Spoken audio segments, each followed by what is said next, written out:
Good afternoon, everyone. This is the time we've all been waiting for hearing from Congressman Clyburn. So I'm going to introduce Congressman Clyburn at this particular time. Congressman Clyburn is the majority whip and the third highest ranking Democrat in the United States House of Representatives. He previously served the post from 2007 to 2011 and served as the assistant Democratic leader from 2011 to 2019. When he came to Congress in 1993 to represent South Carolina's 6th congressional district, Congressman Clyburn was elected co-president of the freshman class and quickly rose through the ranks of leadership. He was subsequently elected chairperson of the Congressional Black Caucus, vice chair, and later chair of the House Democratic Caucus. As a national leader, he has championed rural and economic development, and many of his initiatives have become law. His 10-20-30 federal program formula was included in 4 sections of the American Recovery and Reinvestment Act. Congressman Clyburn is also a passionate supporter of historic preservation and restoration programs. His efforts have restored scores of historic buildings and sites on the campus of historically Black colleges and universities. His legislation created the South Carolina National Heritage Corridor, and the Cultural Heritage Corridor elevated the Congressional National Monument to the National Park and established a Reconstruction era national monument in South Carolina's Low Country. Congressman Clyburn, to many of us back during the 2020 election, was a voice that changed the landscape of the 2020 presidential election. Many called him the kingmaker, but I call him a friend, someone that we can always count on being the voice and the conscience for America. Without further ado, I introduce the psalm, present to others, Congressman Jim Clyburn. Thank you very, very much, Anthony, if I may call you that. Leader Daniels, thank you so much for having me here with you today and for your tremendous friendship over the years. Now, some talking points have been developed for me by the staff, but I suspect that we've only got 30 minutes, so I'm going to do about 10 minutes here and try to respond to any questions you may have. Let me say quickly that all of us are very anxious to get beyond this pandemic. I think that we can be very proud of what the Congress has done before the elections. We passed the CARES Act, and we passed CARES 2. We did other things that were necessary to keep our country from going under, as opposed to meeting the challenge that was before us. And I think we were pretty successful.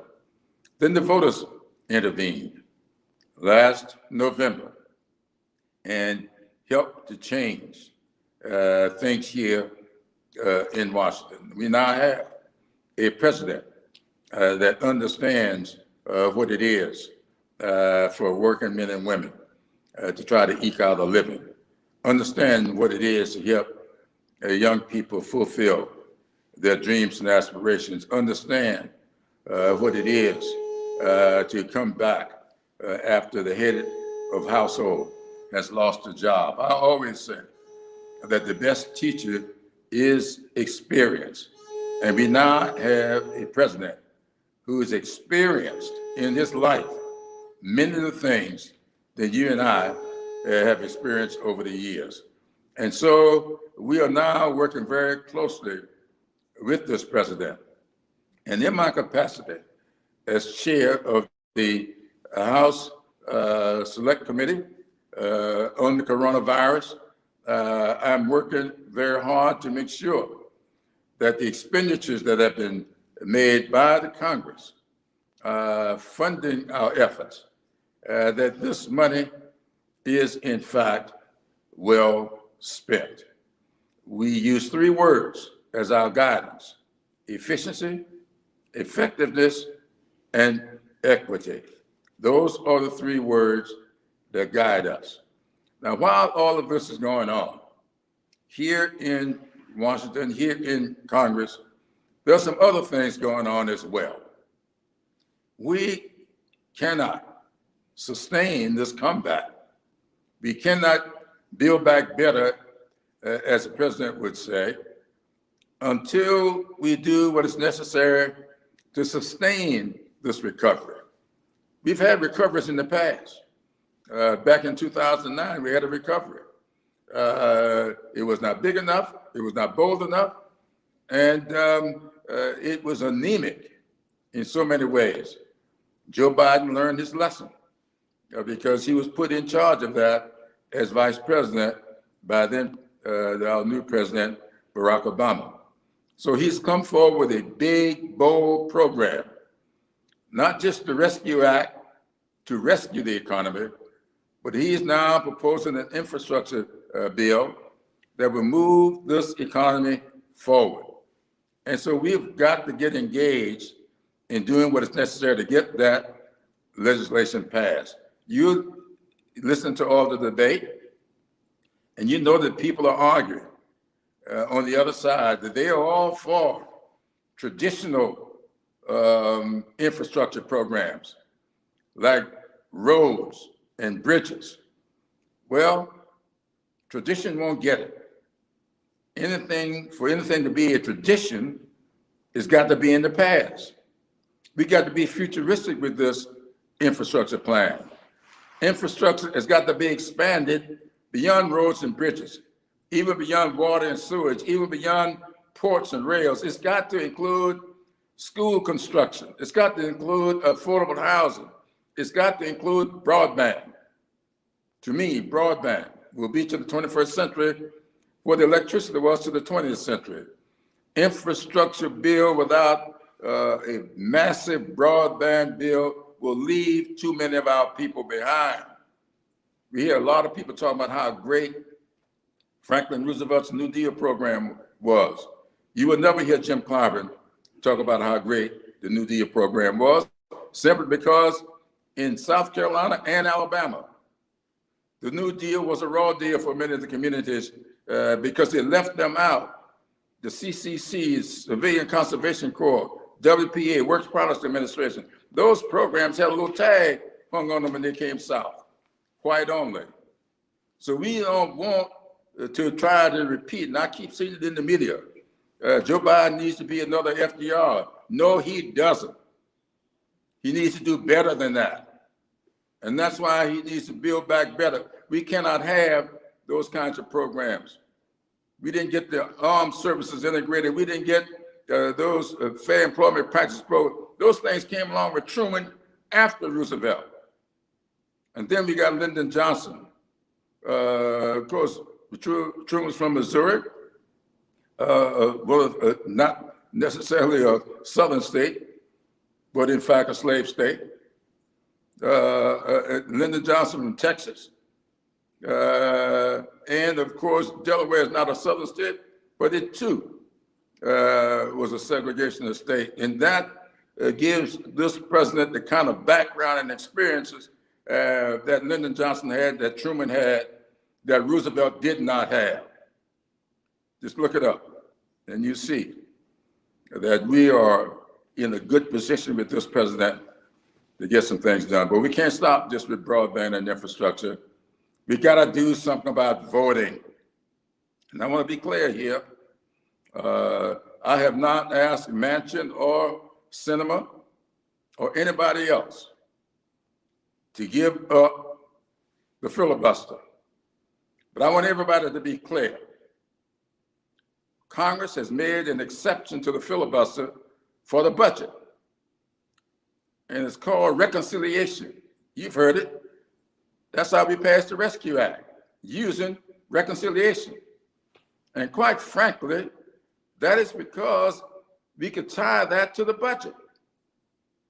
Well, if Congress can make an exception for budgetary issues when it comes to the filibuster, it ought to be able to make a concession for constitutional issues.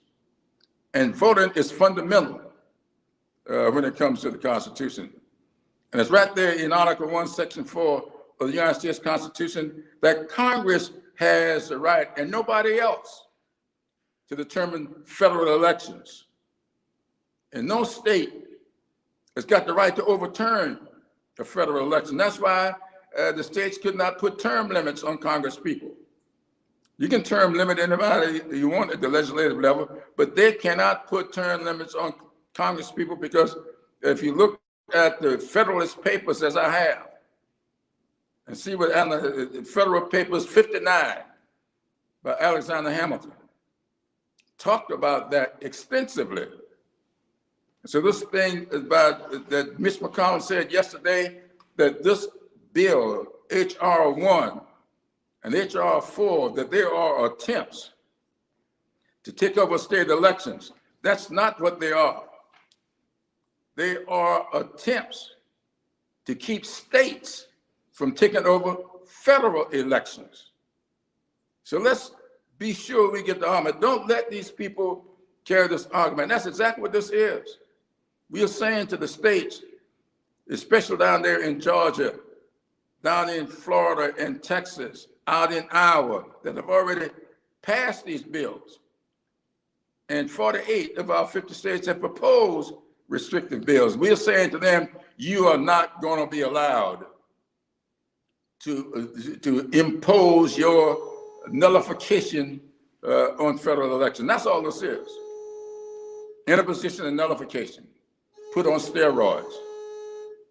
When King talked about it back at the March on Washington, those two words were very prominent in that speech. We all hear a lot of talk about how I have a dream, but few people talk about him calling for cessation to interposition and nullification. They have brought it back. Look at the Georgia bill. Look at the Florida bill. Or Texas bill. I don't know about Florida, but in Texas.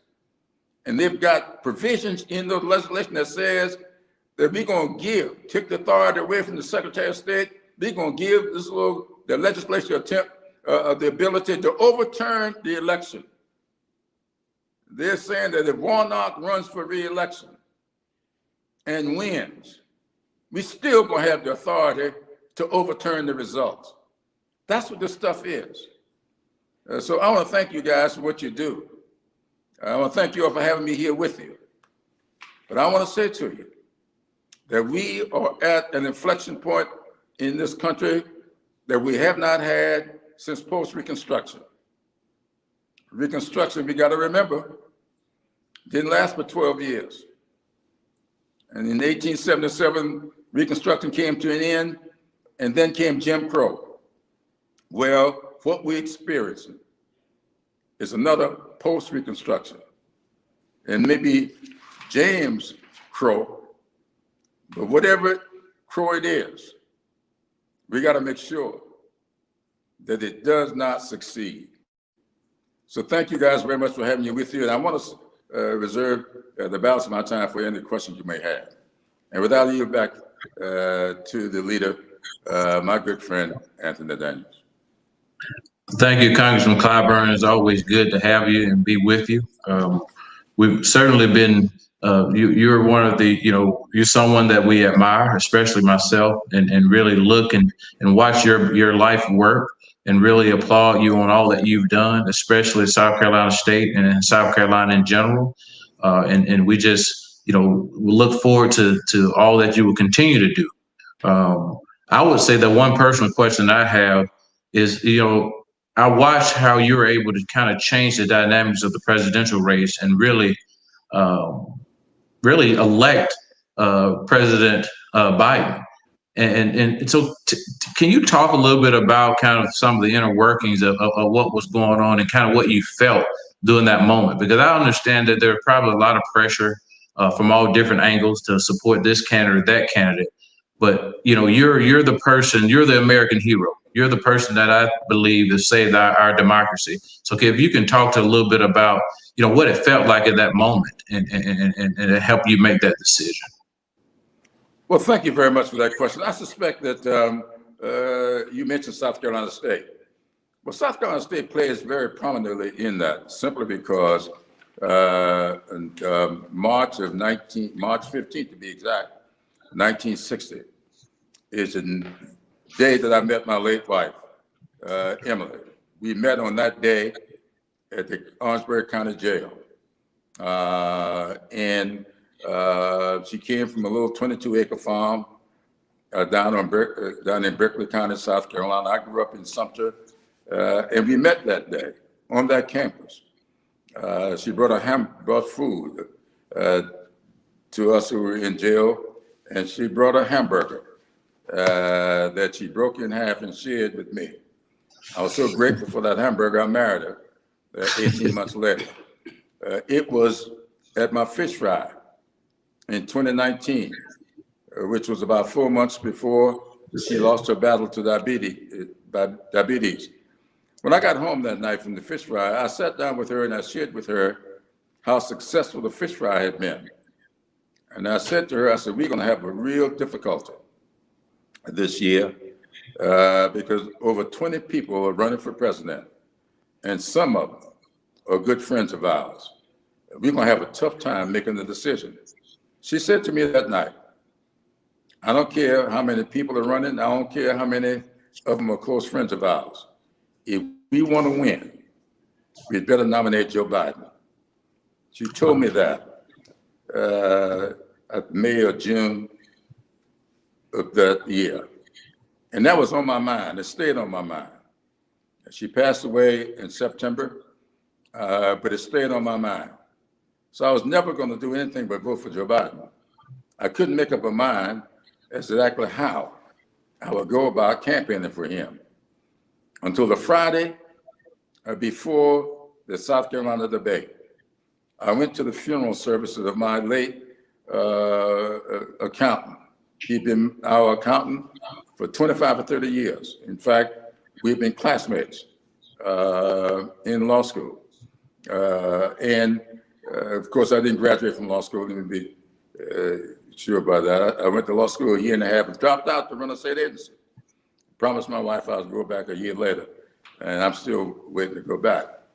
But when I went to that funeral,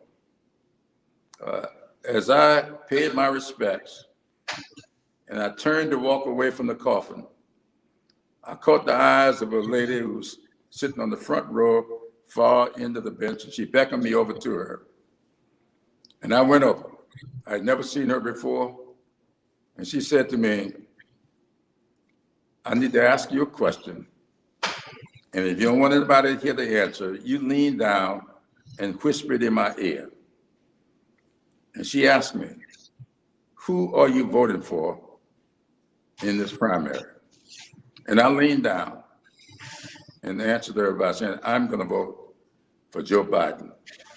She snapped her head back, and there's a look on her face that I cannot explain, but she said this to me, I need to hear that, and this community is waiting to hear from you.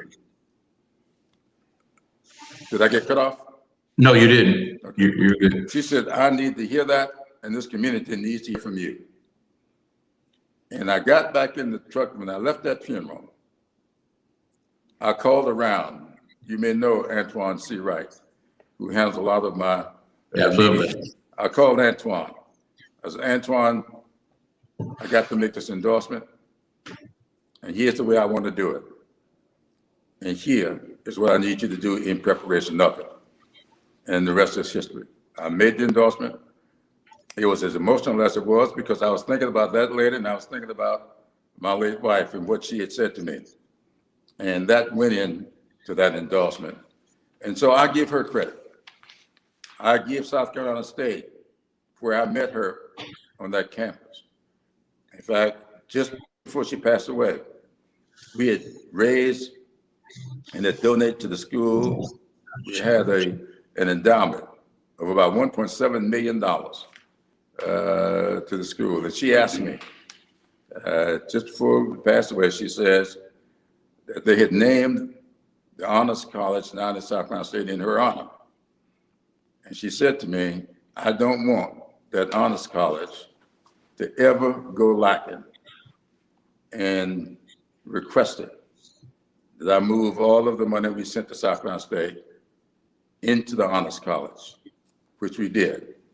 And of course, South Carolina State meant so much to her and a whole lot to me.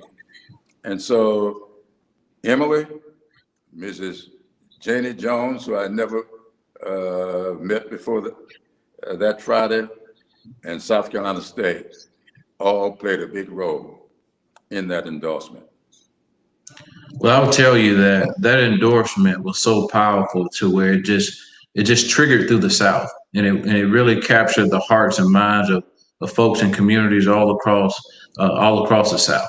And so I would say that if no one else tells you this, we really appreciate you and what you did to really change the course of this country and the work that you're doing, your life work and the work that you continue to do. So we have a couple questions about broadband. We know that you're a big advocate for rural broadband. We're trying to figure it out in Alabama. A lot of our communities, especially given the pandemic, the impact that the lack of access have had on in the Black Belt areas across the state of Alabama.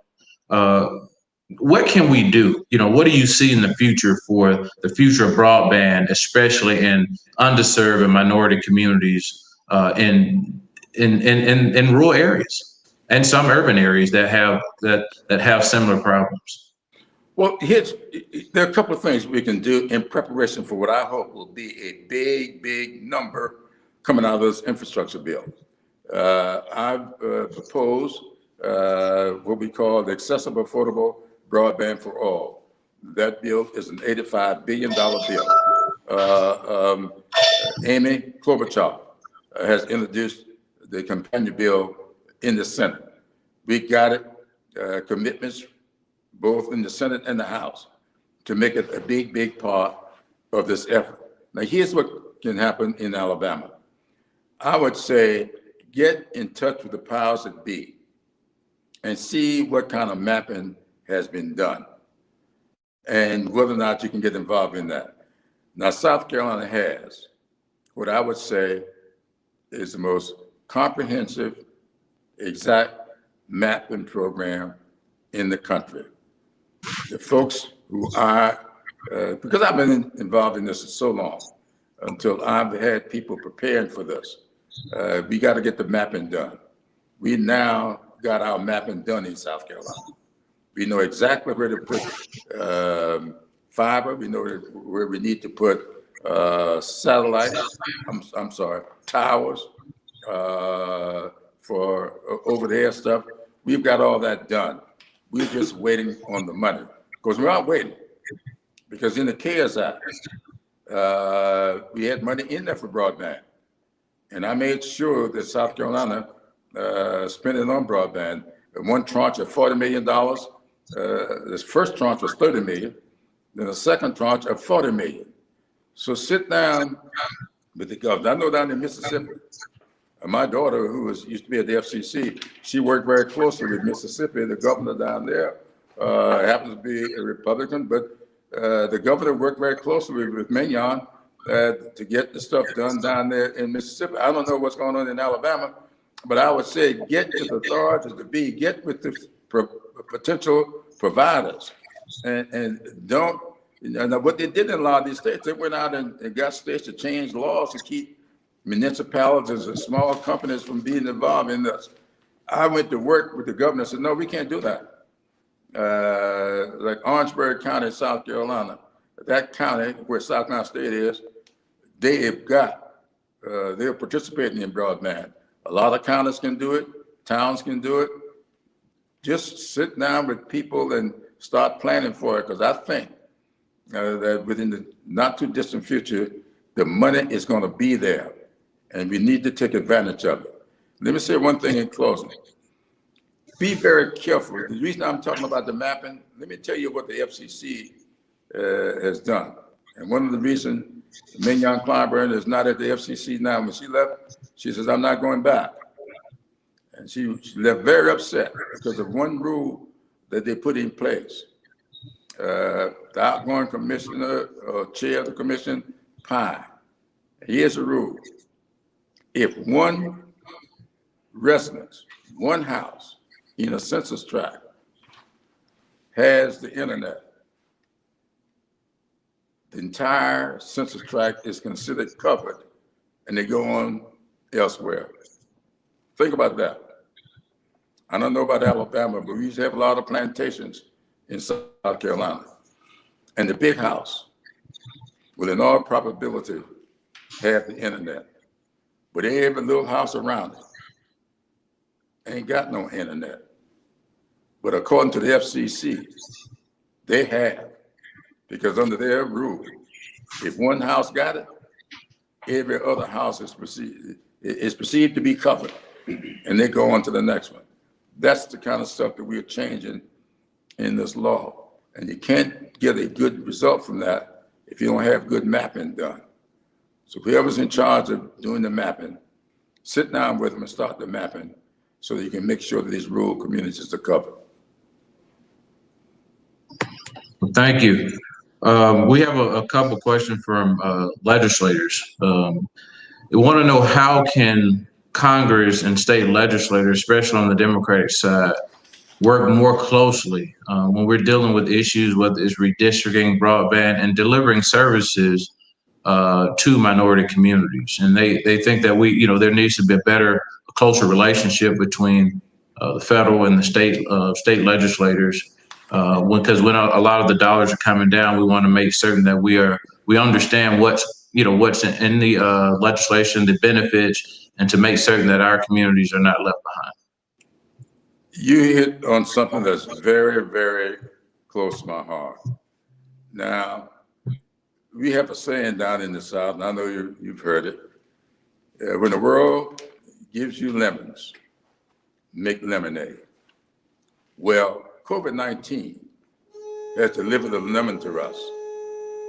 And one of the ways that we can make lemonade out of that lemon is what we're doing here today. We used to have meetings, worry about where to have the meeting. I remember we had the Southern Caucus of Black Democrats. We used to meet down in Atlanta. Sometimes we go to Montgomery, people couldn't come. Well, it can be what you call it streaming, that stream something today. I do a lot of Zooming. Other people use WebEx, whatever you may use. We've got to put this to work. I think it's time for us, and I'll talk to Joyce Beatty about this at our next vote, which is coming up very shortly, as you just heard the buses go off. And I'll tell her that I've spoken with your group, and I will tell her maybe it's time for us to set up Zooms or some other virtual meetings every month with members all across. Some can be state specific, others may be regional, or what have you, because we have got to communicate better, and we have got to be more effective in what we do. We cannot allow the forces that be to pick us off and to separate us from each other. We need to know what everybody is doing and do it together. Because I see some strange things going on in the country today. They are turning us against each other. They're picking one off for favor as opposed to the other. We have got to look at a national agenda and be sure that we coordinate that agenda. This is the 50th year of the Congressional Black Caucus. This is the 50th year. A lot of people remember why it got started, but it got started because 13 Black members of Congress asked the then President Richard Nixon for a meeting, and he refused to meet with them. And they then boycotted his 1971 State of the Union address. And this Congressional Black Caucus was born after that boycott of the State of the Union, out of that boycott of the State of the Union in 1971. So we're celebrating the 50th anniversary this year. But they found the need to have a collective approach, because each 13 of them was being set up to be picked apart I'll do something for this guy up in New York and nothing for the guy up there in Michigan. That's why we have to coordinate things. We may not always agree. My goodness, him and I stayed married 58 years. And I can tell you about disagreements. But we got to learn how to disagree, get over the disagreement, and have a successful effort on behalf of our constituents.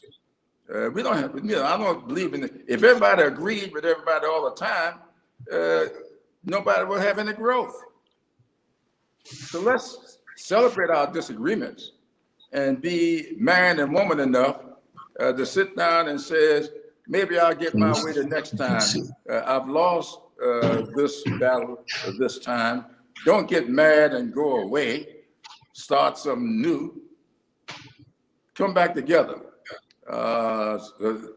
You don't stay married to a black woman from South Carolina for 50 years without learning how to get beyond an argument. And I'm learning that, and I'm only in year 8. I'm sorry? I said, I'm learning that, and I'm only in year 8. Year 8. Just say yes to everything. So tomorrow, the 4th of June, 24th of June, I would have celebrated 60 years. Wow. Tomorrow would have been our 60th anniversary. Wow. Well, if you got one more question. Yes, sir. Okay. Healthcare. Yes. We're one of the states that has not expanded Medicaid expansion. And we know that the rescue plan has dollars in it for those states to be able to use and take advantage of building a healthcare infrastructure.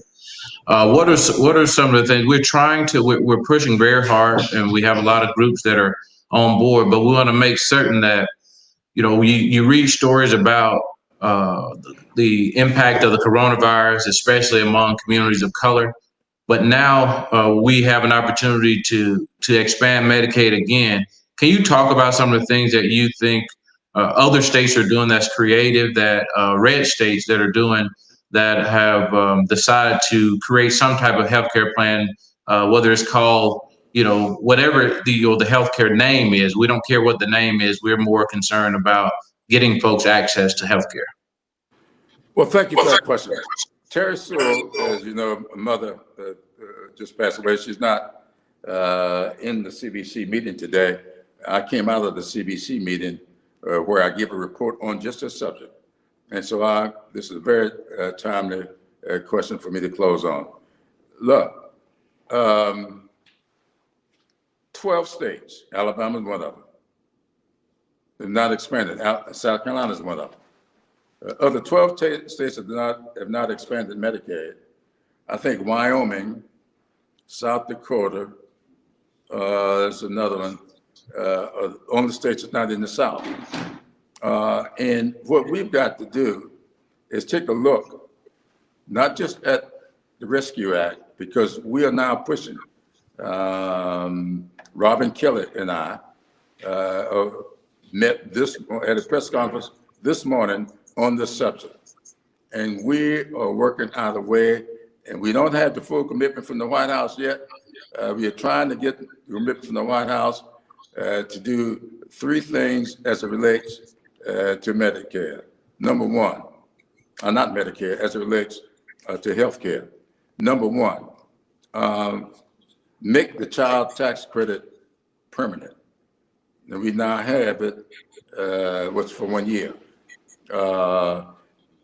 Also, we have enhanced or expanded the subsidies for the Affordable Care Act so that more people can have access to the Affordable Care Act.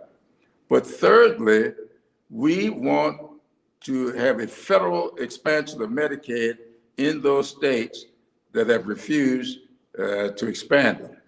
And you can use money, as you just said, in the Rescue Act to do that. But we know if the state won't pass a law to do it, they probably ain't going to use the money that's there to do it. So we want to put it in the federal law, an expansion of Medicaid. and that's going to be a big dollar figure.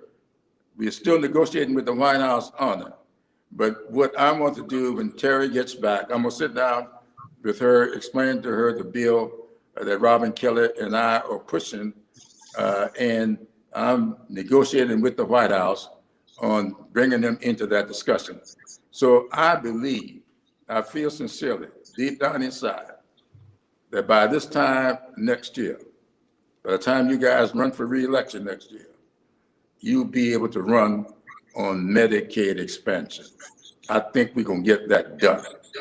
I know I'm going to raise hell to get it done and share with you all every effort in the names of everybody that try to keep me from getting it done.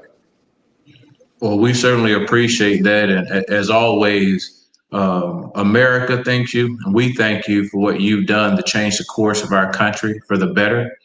And generations, a lot of generations are going to benefit from the work that you've done and the sacrifices that you've made.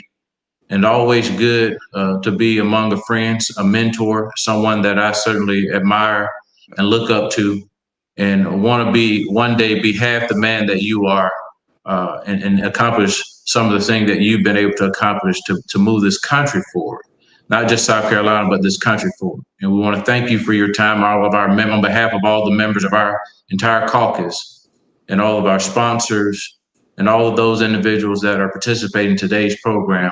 We thank you for what you do, sir, and look forward to working with you in the future. Well, thank you very much for being so kind and with your comments and being as kind as you have been to me over the years. So many of the folks there in Alabama have been close friends, and I look forward to continuing that friendship. I don't know how much longer it's going to be. Tomorrow would have been my 58th wedding anniversary, my 60th wedding anniversary. So then I was now the child groom. The next month, I turned 81 years old, so it ain't gonna be long, but for as long as it is, I hope to continue to get along as well as we have in the past. Thank you, buddy. Thank you. Yes, sir.